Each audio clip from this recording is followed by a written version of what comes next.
have you ever met Tim? I didn't know if y'all had met before. Just backstage. Just backstage? Yeah, but not before that. Like, oh, okay, right on. Yeah.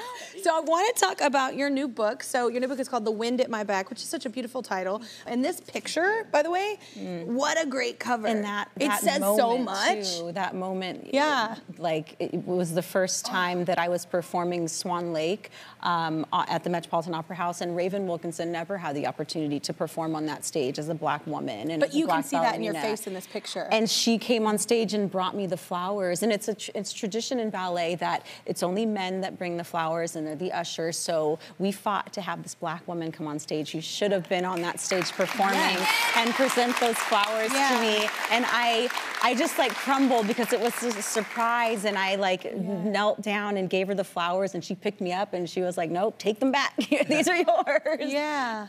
I love that though. It's just the, I don't know, the expression on your face in this picture says it was everything. Like tears and love and joy and everything. Yeah, admiration. It's just like all there. Yeah. It's very beautiful. I love that it's the cover. Thank you. Can you tell us a little about the book, like why you felt it was necessary to write?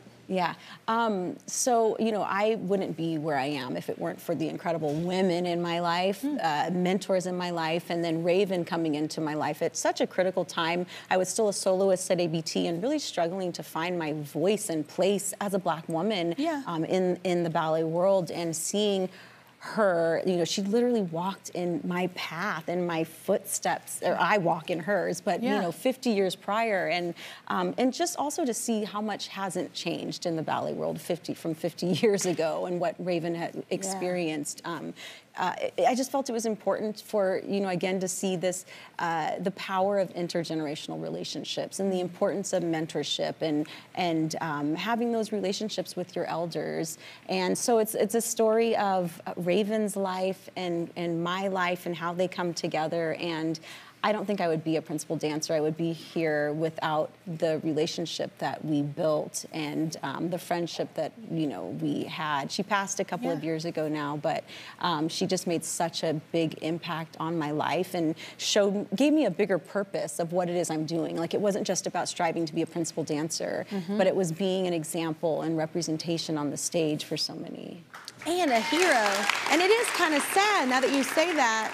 Like, I didn't really put that together, but you just mentioned the two of you, because you're like, there's still not a big presence. No, and not that's a shame. It is. And, and I mean, it's so important, you know, that beyond the stage, that I have a voice and that I use my platform to kind of get out there and to share, you know, the ballet world, bring it to more people, and try and bring more diversity to it. But through my own foundation, then I've started a program called the Be Bold program, and it's free ballet classes and the after-school space at Boys and Girls Clubs in the Bronx is where we're starting. So looking back and giving opportunity is so important for me. Yeah, well, it surely was. Look at that picture. Well, speaking of dance, have y'all ever done like a father-daughter dance? Have y'all done that? Yes. I love that. This is a strange, comedically, I've been looking at the way the world is, and because of the staff of Santa Claus, my family, my niece, Jess, is a dancer, and I don't know much about it. My wife was a dancer, and I'm just not into it. I'm in comedy. I mean, the most dancing comedians get is burlesque, which is a form of dance. And then I got into this thing about ballet, and I don't understand it, but it makes me emotional to think of that this art form is an expression of beauty through the body, and they do it no matter whether there's money or attraction to it at all. It's such an honorable thing. Now I'm a huge fan of ballet that people so disciplined.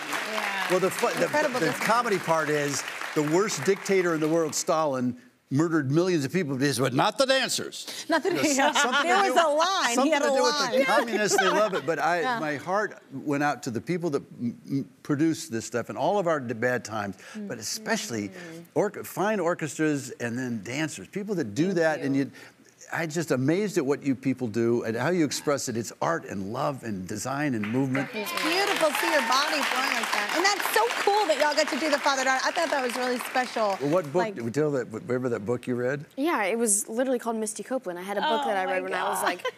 Just saw her backstage, and the look on her face, she's like... I was like... Who? Oh my gosh, that's so funny. We didn't know that. That's every morning morning, like I was, I don't know, probably like 7 or 8 years old, and my mom and I used to read books like while she was making breakfast, and it was just like, you know, a picture book, like a kid's picture book, but I read it every morning, like every morning. So when I heard, I was like, who? Sitting right next to her. Just take it in, take it in.